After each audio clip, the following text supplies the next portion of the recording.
2 days before my due date, my husband's ex sent him a frantic text about an emergency. He told me to handle things on my own and disappear for a week. When he finally came back, he was stunned to find his mom at our house with some papers. Oh boy, I read it. I'm in a very complicated situation right now, and any advice would be greatly appreciated. My husband Jeremy, 35M, and I, 32F, have been together for 5 years, married for 2. We met through work, so I didn't know much about his past initially. Eventually, I learned that we both had only had one serious relationship post-college. My ex and I had dated for 4 years, 3 during college and 1 year after, but we broke up due to personal differences and lost touch. We had been broken up for almost 5 years when I met Jeremy. However, Jeremy was still in touch with his ex when we started dating and was actually pretty good friends with her. His ex, let's call her Valerie, was his high school sweetheart. They had been together since they were 16, right through college, and had been broken up for 5 years when he met me. He told me that they had parted ways because she wanted to advance her career with a job in Australia, and he didn't want a long-distance relationship. They tried to make it work for a few months, but eventually mutually agreed to part ways since it was for the best. They were part of the same circle, so they continued to stay in touch and remain friends. I was fine with it until I met his group of friends for the first time after almost 9 months of dating. All of them got together for dinner on New Year's Eve, and Jeremy decided to take me along to introduce me to his friends. Valerie was there as well, which surprised me since I hadn't been prepared to see her. Jeremy had only said nice things about her, so initially, I wasn't insecure. But as soon as I started interacting with her, I realized her energy was very different from what I had expected. Jeremy had made her sound warm and relaxed, but she wasn't like that at all. She made some really cutting remarks about me in front of everyone, and everyone just laughed it off because apparently that was her sense of humor. But I didn't like it one bit. Nobody seemed to get it because she disguised her comments as jokes, like how she remarked that I looked different in person than in pictures, and how she wasn't sure if I was Jeremy's type since he preferred tall blondes and I was neither. But she was, and everybody laughed since they thought she was just joking. She also made some remarks about how I was her successor, so she felt like she owed it to me to give me some training on how to keep Jeremy happy. These remarks were still somewhat harmless, and I was willing to look past them, thinking she might just have a very weird sense of humor. But then, while we were drinking, she toasted to the fact that Jeremy had finally moved on and how happy she was for him. I thought that was nice until she added that had it not been for her decision to move to Australia, I probably wouldn't even be there with them. Thankfully, nobody laughed because it was awkward, but she quickly started laughing at her own comment, forcing everyone to chuckle to move past it. It wasn't lost on me that she was still possessive about Jeremy. Once we got back home, I told him I didn't want her speaking to me again if he wanted to be with me. I told him I was uncomfortable with his friendship with her since she was clearly not over him and had been rude to me the entire evening. I had put up with her respectfully once, but I wasn't going to do it again. I was very clear about my boundaries because even in my earlier relationships, I had to deal with similar issues. Thankfully, Jeremy seemed to understand where I was coming from. He told me he also found her behavior strange and decided he would cut her out of his life because he didn't want her causing issues in our relationship. After that incident, I never heard him mention Valerie or speak to her again. He told me he had blocked her, so I was content with that explanation. I met his friends several times after that, and they never brought up Valerie with me, probably because Jeremy had told them I didn't like her. Things had been going smoothly until last week. I was pregnant, and last Sunday was my due date. It's Thursday now, and Jeremy left to attend to Valerie because she had some emergency and needed him by her side. He left 2 days before my due date and came back last night. We had a massive argument about it because I had assumed he had blocked Valerie and wasn't in touch with her. He told me he had indeed blocked her, but she had used a different number to contact him and was pretty desperate. Apparently, she had been diagnosed with stage 2 brain cancer and really needed someone to be there for her. I was furious with him. How could he leave me alone when I was so heavily pregnant? I understood that it was difficult for him to accept that someone he used to be close to might not make it, but it wasn't as if she was going to pass away immediately. He could have gone the next day after being there for me during the labor and seeing his child born, but as soon as he got the news, he had to leave immediately. I tried to explain how ridiculous it was for him to even consider leaving me in this condition, but he insisted he'd be back before I went into labor, saying due dates aren't accurate and I might still have another week. He told me to just deal with it until he returned. then left for the airport without even finishing our conversation. He knew I didn't have my family here. My parents lived in Iowa, and I was completely relying on him. After he left for the airport, I tried calling him several times, but his phone was switched off. Desperate and upset, I called my mother-in-law, who had always been nice to me. Through tears, I explained the situation, and she came right over, trying to call him as well. But of course, his phone remained off. She comforted me and stayed with me all day because I was extremely upset and kept crying, with the pregnancy hormones amplifying my emotions. We couldn't reach Jeremy until the next day, and even then, he didn't answer our calls. He only sent us both a text saying he would be back soon, hopefully before the baby was born. He apologized and said he would accept any punishment I deemed fit when he returned. But for now, he had to be there for an old friend who had no family in Australia and whose parents couldn't fly out due to her father's illness. She was counting on him to help her process this news, and he just had to be there. His explanation did nothing to calm me and only made me angrier. He thought it was more important to be there for an old friend than for his pregnant wife. A cancer diagnosis is serious, but what could he do about it? Cure her instantly? No, he should have stayed with me. My mother-in-law agreed and asked me bluntly if I wanted to leave him. Without much thought, I said yes. She spoke to her lawyer and had him draw up divorce papers and an agreement to terminate Jeremy's parental rights. She told me that if he came back before the due date, I could decide whether to file for divorce or talk to him first. If he didn't make it back in time, it would be clear what I had to do. Having raised Jeremy as a single parent, she understood the struggle and was determined to ensure I wouldn't go through the same thing. She promised Jeremy would pay child support, unlike his father, who abandoned them. She stayed with me throughout the week, offering support. For the next few days, neither of us contacted Jeremy. On Monday, I went into labor. My mother-in-law tried calling Jeremy to let him know, but he didn't pick up. She decided not to text him because there was no point. Fortunately, my parents had flown in the day before, so they were there for me. Still, I felt Jeremy's absence acutely. I made up my mind that no matter what happened when he came back, I would never see him the same way again. 3 hours after giving birth, I filled out the paperwork for the divorce and told the lawyer to file it on my behalf. One of my friends had advised me that if I wanted to be happy and be a good mother to my child, I had to take care of myself first. I couldn't do that with a man who prioritized his obligations to Valerie over me. After our daughter was born, I didn't even call Jeremy. My mother-in-law, my parents, and I stayed at home together.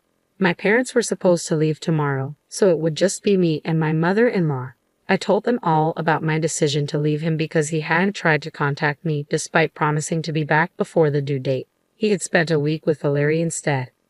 Last night, Jeremy came home late. I'd opened the door and he hugged me, but I shook him off and said I wanted nothing to do with him. Hearing the doorbell and the commotion, my mother-in-law walked into the room with the papers and threw them in his face. She demanded he leave immediately. She didn't care where he spent the night. She wanted him out of the house because I needed peace and quiet after giving birth. She also told him I had already filled out the divorce paperwork and needed him to complete the paperwork to terminate his parental rights. Jeremy was shocked and speechless for a few minutes. I left the room because I was still weak and needed to recover. Seeing him had weakened my resolve. Then I heard yelling and realized Jeremy was fighting with his mother. I stayed out of it, comforting my daughter. After a few minutes, Jeremy started calling my name, demanding to see his daughter, claiming I owed him that much. That infuriated me. I put my daughter in her crib and confronted him. I told him I owed him nothing. He had chosen not to be there for me during my pregnancy and the birth of our child, leaving me alone. I was lucky my mother-in-law was there for me, but I owed him nothing. I told him to leave and that we could discuss this later in the morning. He left with tears in his eyes, trying to talk to me one last time, but I told him to go. We were tired and went to sleep. This morning he showed up again. I finally told him it was over. It had been over the moment he left to be with Valerie. There was nothing he could say to change my mind. My mother-in-law was in the room, but I told her I wanted to have this conversation with him myself. Jeremy started crying and begging. My mother-in-law had to leave the house with the baby so our daughter wouldn't hear him. He kept insisting he had only gone because Valerie begged him, claiming she was on her deathbed. He said he stayed because she was alone and needed comfort, and it was purely platonic. But I wasn't there, so I didn't know what had happened. I told him it didn't matter anymore, and I wanted him to leave. Then he pleaded, saying even if I divorced him, it was too harsh to take away his chance of being a father. He wanted me to reconsider, or he would fight for custody. He knew it was unlikely he would get custody since he hadn't been there for the birth, and we could use that against him. Plus, our newborn daughter needed me more than her father. He begged for one chance because, despite everything, he really wanted a family. Eventually, Jeremy did leave but asked me to think it over. Now, I'm not so sure what to do. This is a huge decision involving people's lives, so I want to be certain before moving forward. Am I the asshole for divorcing my husband and asking him to terminate his parental rights over our daughter because he skipped her birth to be with his ex, who claimed to be on her deathbed? Update: I've made up my mind and am going through with the divorce. I'm still contemplating whether I want full custody or not. Jeremy has shown up at the house every day to apologize and literally beg for forgiveness. It's getting harder to turn him away, but I know I have to. Thankfully, my mother-in-law has been incredibly supportive and is helping me take care of the baby. My parents had to fly back home, but my mother-in-law has moved in with me long-term to provide the help I need. I told her that even if I decide against giving Jeremy full or partial custody, she will always be welcome to visit her granddaughter. I asked my mother-in-law for her opinion on the custody situation, but she left the decision to me, confident that I'll make the right choice for both of us, just like I did with the divorce. I'm still struggling with this decision, and it hasn't gotten any easier because Jeremy keeps showing up. Every time he comes, I feel like taking him back and forgiving him, but I can't, not after everything I've been through. Valerie has always been a sore spot for me, and he ignored that even when I was pregnant with his baby. Honestly, I don't know if they have been in touch or if something was going on between them recently. I can't trust anything he says anymore. His apologies are always the same. He insists nothing happened. It was all platonic, and he was just taking care of her because she claimed to be on her deathbed. Every time, I have to tell him the same thing back. It doesn't matter anymore because I've made up my mind and am leaving him. It's sad, but that's just how it is. Update 2. A few days ago, I posted an update about deciding to go through with the divorce but being unsure about filing for full custody of my daughter. Now, I think I know what to do. For almost 5 days straight, Jeremy showed up daily to apologize and try to win me back. Then, he suddenly stopped. I found it strange but felt relieved, thinking I could finally think clearly. However, after he stopped coming, I started receiving texts from people telling me that what I was doing was incredibly wrong and immoral, and they never expected me to act like this. His friends began bombarding me with messages, not just his usual group but every single person who went to school or college with him. It felt like he set up a template for them to send, like a petition. They sent emails and messages trying to convince me to cancel the divorce. At first, I blocked people left and right, but then they started making fake accounts to send the same messages. There are only so many people you can block. Besides, I'm dealing with emotional trauma, processing everything, and trying to be there for my newborn daughter. This is the last thing I needed. If Jeremy really cared about me, he wouldn't be putting me through all of this at such a delicate stage of my life. It's obvious he only cares about himself. I don't think I have to worry about my daughter's custody anymore. I'm going to file for full custody, and that's final. He still has the papers and can sign his rights away if he chooses. I've spoken to my lawyer, and this is happening. The messages I've been receiving are hurtful, and I know for a fact that he has written the template and instructed his friends to send it to me. It reflects his beliefs more than anything else. If this is how he views me, we don't need to be together at all. The messages included a line saying, "We never expected you to be the kind of person who would use their child as a pawn to punish their partner and play mind games like this." Is he for real? Does he seriously think I'm using our daughter to punish him for what he did? He clearly doesn't understand how marriages or children work. That line hurt me deeply and solidified my decision. When I showed the messages to my mother-in-law, she was very upset and wanted to contact him and tell him off.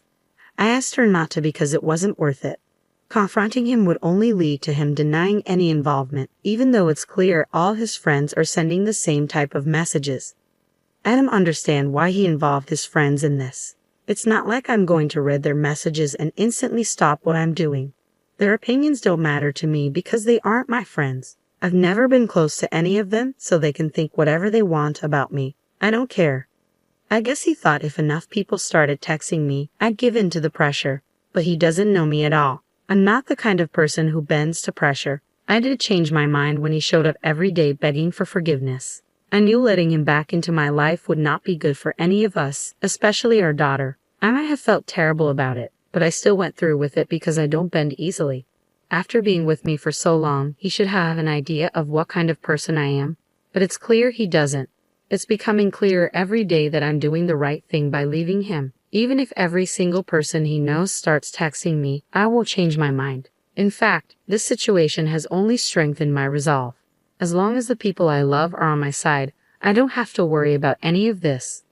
Update 3. The legal proceedings for the divorce and the custody agreement will commence in a couple of days.